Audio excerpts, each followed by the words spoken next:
அனைவருக்கும் வணக்கம். இன்றைக்கி நம்ம சேனலில் இட்லிக்கு மாவு அரைச்சி காமிக்க போகிறோம்.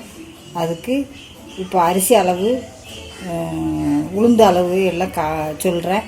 இந்த உலக்கு 400 பிடிக்கும், காப்படின்னு சொல்லுவோம். ஒரு காப்படி 400 அளவு. நம்ம 1 கிலோ அரிசி இப்போது போட்டுக்கிடுவோம். ரேஷன் அரிசி தான் போடுறேன். 1 கிலோ ரேஷன் அரிசி போட்டுக்கிடுவோம். 400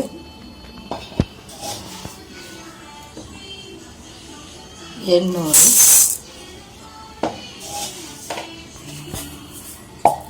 ஒரு அரை உலக்கு 1 கிலோ. 1 கிலோவுக்கு உளுந்து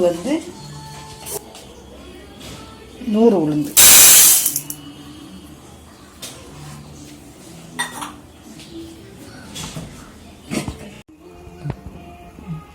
இப்போ பாருங்கள், அரிசியை நல்லா களைஞ்சி ஊற வச்சுருக்கேன்.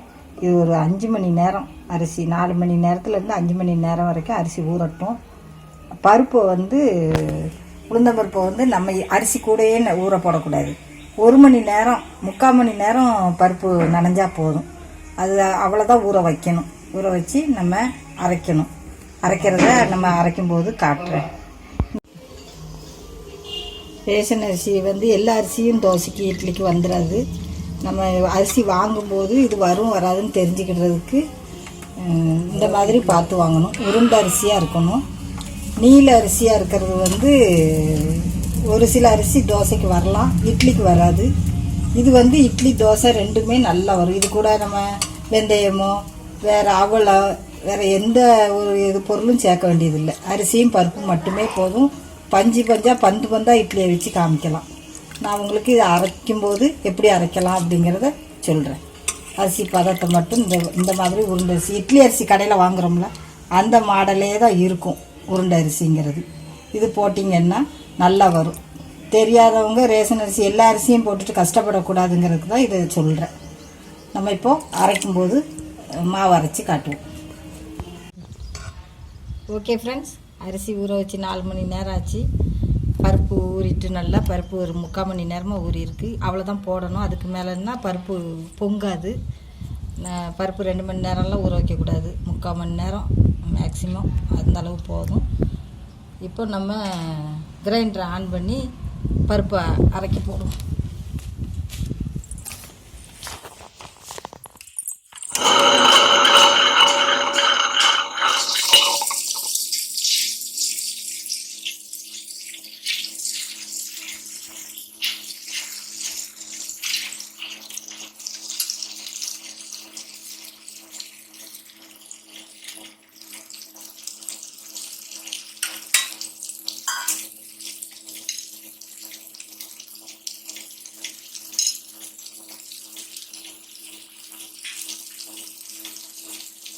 பருப்புக்கு தண்ணி ஊற்றக்கூடாது.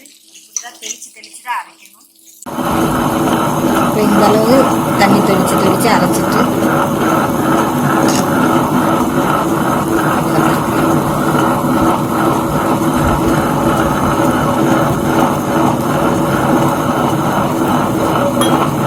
இனிமே மூடி போட்டு ஒரு 10 நிமிஷம் 15 நிமிஷம் நல்லா அரையட்டும்.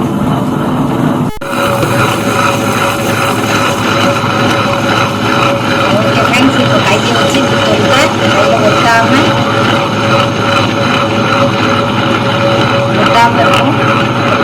நம்ம இதை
மூடி போட்டு அரைக்கணும்.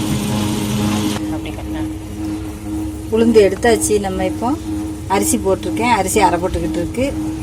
அரிசி ரொம்ப மையம் அரைக்கக்கூடாது, கொஞ்சம் பரவாயில்லாமல் அந்த மொறுமொறுப்பு தன்மைக்கு. தோசை ஊற்றினாலும் மொறுமொறுப்பாக இருக்கும், இட்லி ஊற்றினாலும் பஞ்சு பஞ்சாக வர்றதுக்கு வந்து கொஞ்சம் ரவை பதத்தில் அப்படியே எடுத்துக்கிடுவோம். இப்போ அரிசி அரையட்டும். உளுந்து ஒரு 20 நிமிஷம் அரைச்சா போதும், அதுக்கு மேலே அரைக்கக்கூடாது. போதும், நல்லா நமக்கு மாவு கிடச்சிருக்கு. இப்போ மூடி வச்சுக்கலாம். ஓகே ஃப்ரெண்ட்ஸ், இப்போ நல்லா அரைப்பட்டுருக்கு மாவு. இந்த பதம் போதும், நமக்கு எடுத்துருவோம்.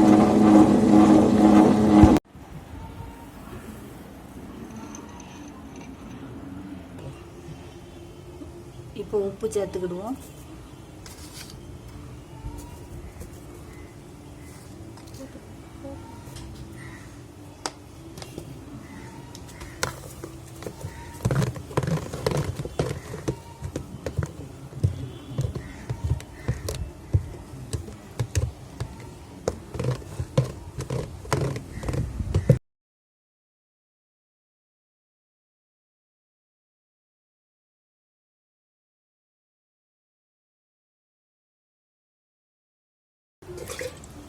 நாலு மணி நேரம் மாவு வெளியே இருக்கட்டும், நல்லா கொஞ்சம் பொங்கி வரட்டும், புளிக்கட்டும். அதுக்கு பிறகு நம்ம இட்லி ஊற்றி காமிக்கும்.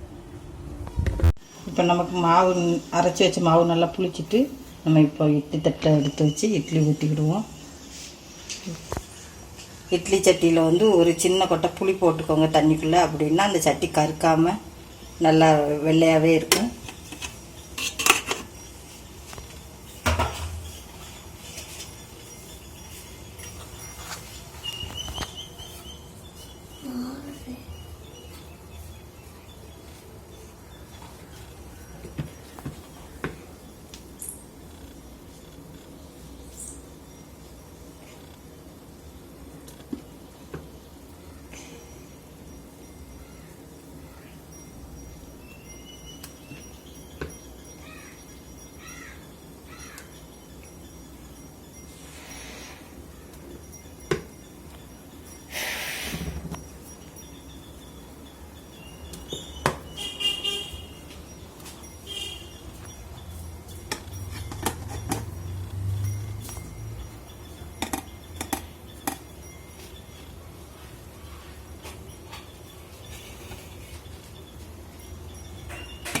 இப்போ இட்லி நமக்கு அவியட்டும், எடுத்து காமிக்கிறேன்.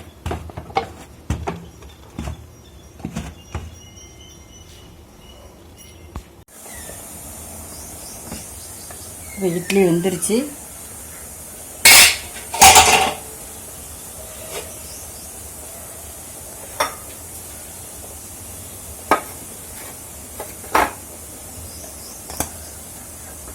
நல்லா பூவாக இருக்குது.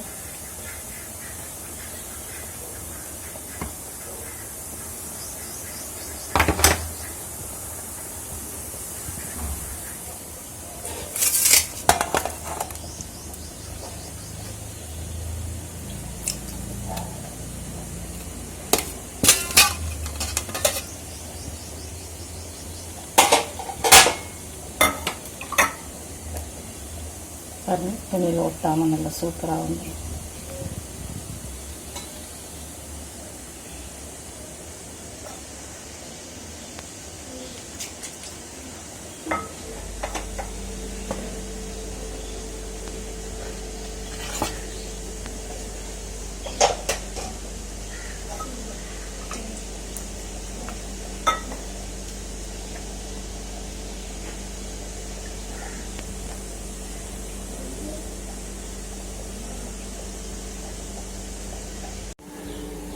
இட்லி இப்போ நம்ம எடுத்தாச்சு.